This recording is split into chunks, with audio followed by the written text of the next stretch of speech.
The In2Care trap targets mosquitoes that are ready to lay their eggs.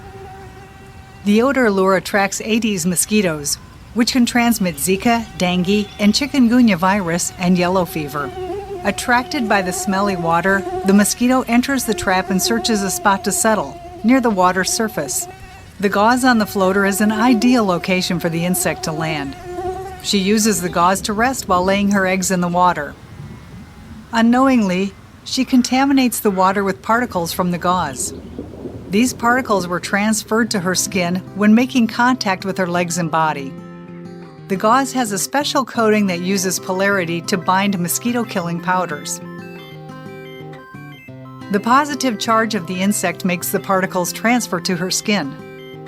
Her body is contaminated with two different actives, one that slowly kills the mosquito and one that kills her larvae.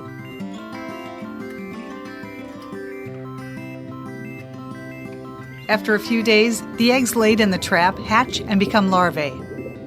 These larvae produce a smell that will attract more mosquitoes to lay eggs in the trap, thereby enhancing its effectiveness.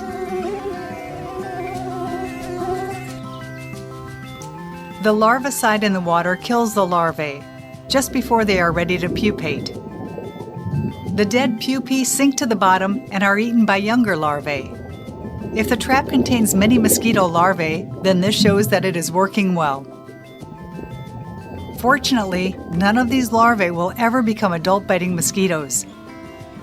They will all be killed by the larvicide.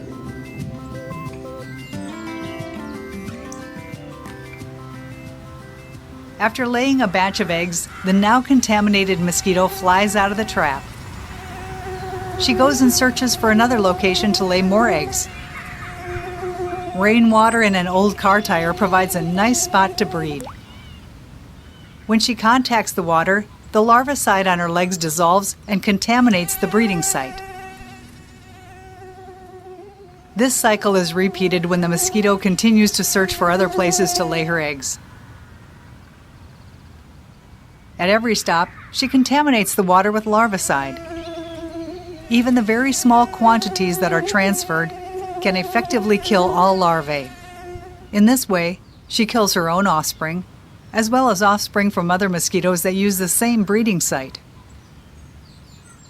With this technique, we control mosquito breeding in and around the trap, even in sites that may be small and hard to find by pest control personnel.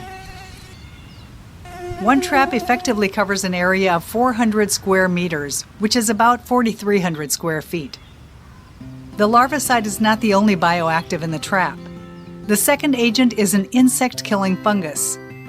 Its spores attach to the mosquito skin upon contact with the gauze.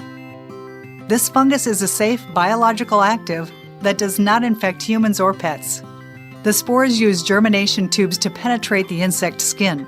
Once inside the mosquito, the fungus produces blastospores that excrete toxins.